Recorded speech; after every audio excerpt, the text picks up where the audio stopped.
biraz bir alayım mikrofonu. Abiler. Bugünkü program çok güzeldi. Yapan abilerimize katkısı geçen abilerimize teşekkür ediyoruz. Şiir okuyan kardeşlerimize de teşekkür ediyoruz. Ben Gazze'deki bu ölümleri kınıyorum. Gazze'deki kardeşlerimize yardım etmemiz lazım. Allah İsrail'i kahretsin, ona yardım veren tüm kafirlere kahretsin. Biz de onlara yardım etmemiz lazım. Bugünkü programı da çok beğendik. Tüm abilerimize teşekkür ederiz. Bir süredir aldığımız namaz eğitimi sonrası bizler de bugün yapılan etkinliğe katıldık.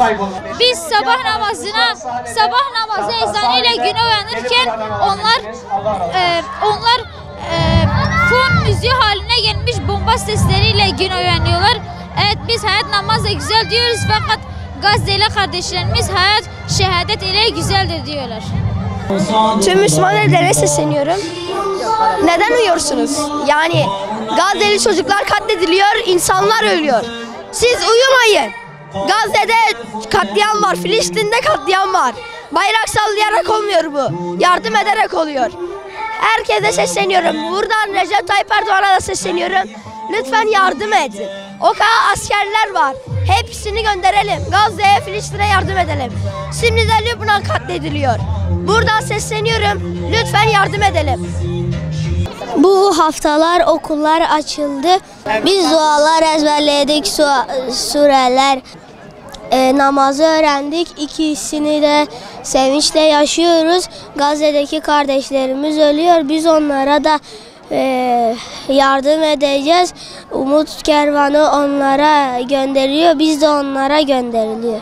Haftalar önce okullar açıldı ve bugün de namaz kılmayı öğrendik. Ama ilk kutsağımızda kaldı. Çünkü Gazze'deki kardeşlerimiz ve bizim yaşıtlarımız okula gidemediği için alçak İsrail onları bombalıyor ve onlar okula gidemiyor. Ondan dolayı Gazze'deki arkadaşlarımızın hem de bizim kutsağımızda kaldı. Onlara buradan selamlarımızı yolluyoruz. Kara gözüm, iki gözüm, şurada şu güzel çocuklara güzel namazımızı anlatalım dedik. Sen işine dalgaya vurdun. Bugün Hayat Namazla Güzeldir programına geldim ve burada çok eğlendik. Çok güzeldi. Allah herkesten razı olsun. Ama bir yandan çok üzgünüz çünkü Gazze'de ve Filistin'deki kardeşlerimiz başka bir şekilde, yani onlar üzgün, orada bombalar atılıyor, kardeşlerimizi üzüyorlar. Allah onların cezasını verecektir. Yani Allah razı olsun. Bizim için yapılan bu etkinliği kim sağlamışsa Allah hepsinden razı olsun. Çok güzeldi bugün ilk öncelikle. İçimde bir şey vardı.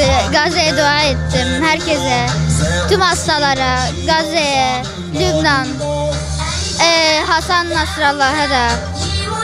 Çok güzeldi yani. Namazı öğrendim bu 15 gün içinde. İçindeki duaları öğrendim. Çok güzeldi yani. Bugün namazı öğrenmek için buraya geldik. Biz burada güzel etkinliğimizi yaparken Gazze'li kardeşlerimiz orada bombalanıyor. Biz burada güzel meyvelerimizi, her şeyimizi yerken Gazze'li kardeşlerimiz orada açlıkla mücadele veriyor. Namazı öğrendiğim için mutluyum. Herkese çok teşekkür ederim. Önceden Gazze'deki kardeşlerimize selam olsun. Allah İsrail'i kahru perişan etsin.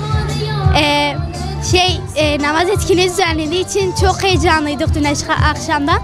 Çok sevinçliyiz. Gazze'deki kardeşlerimiz biz burada namaz kılmayı öğrenirken onlar orada cihad etmeyi, savaşmayı falan öğreniyorlar. Biz bu etkinliğe geldik. Bu etkinlikten arkadaşlarımızdan çok gurur duyuyorum. Çok güzel geçti. Allah razı olsun onlardan. Allah herkesten razı olsun. İki sevinci de aynı anda yaşıyorum. Bir anda okul açılmasıyla, bir yandan da programın başlaması beni çok mutlu etti. Çok sağ ol, teşekkür ederim. Allah razı olsun.